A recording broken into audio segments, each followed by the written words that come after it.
There is one subject in the study of psychology, and that subject is called Theories of Personality. Sa psikolohiya, ang personality ay hango sa Latin word na persona, na ang ibig sabihin ay maskara. Personality comes from the Latin word persona, which means mask, maskara. A projected self-identity that may differ from the true inner self. Iba ang panlabas, iba ang nasa kalooban.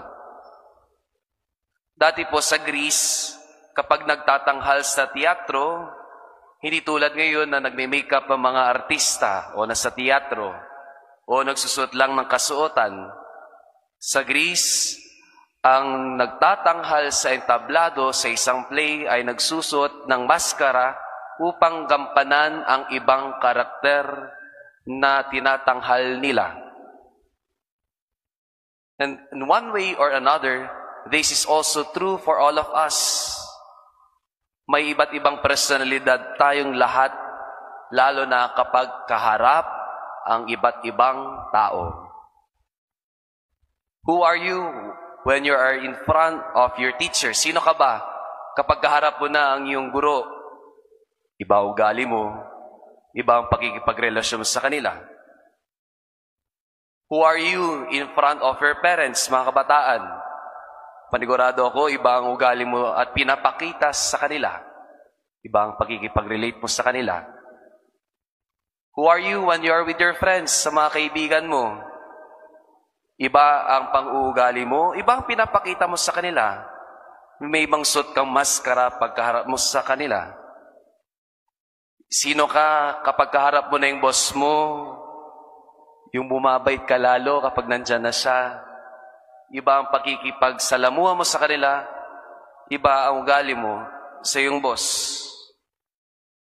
Iba ang maskarang sinusuot. Iba ang pinapakita sa bawat isa. We have different masks whenever we are relating with different people.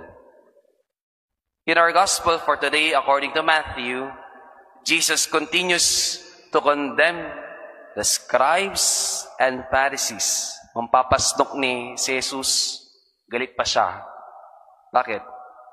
Kasi pinapahalagaan ng mga skriba, ng mga pariseo, ang kahalagahan ng panglabas.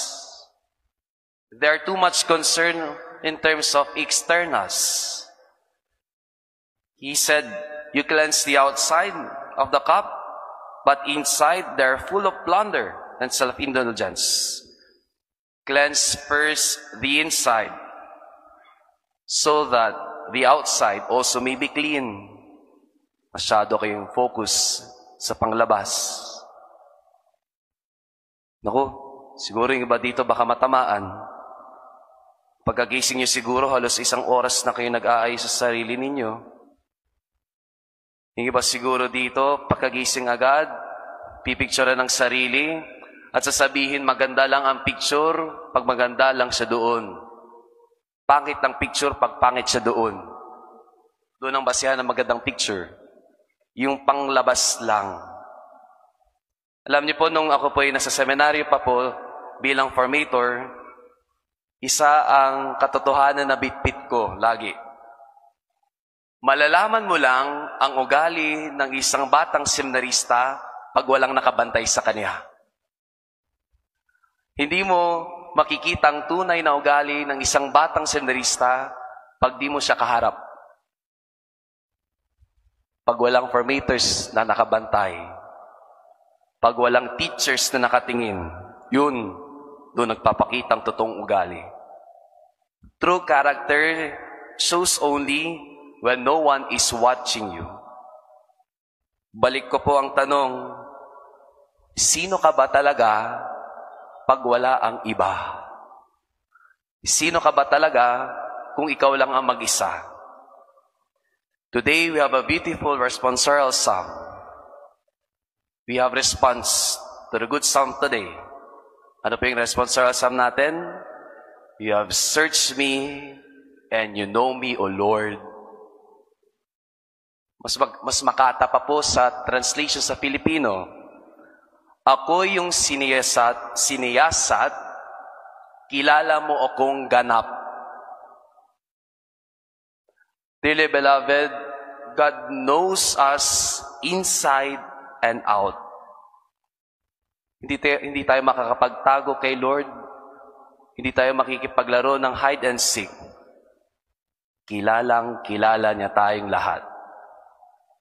Mga kapatid, kay Kristo, magpakatotoo ka.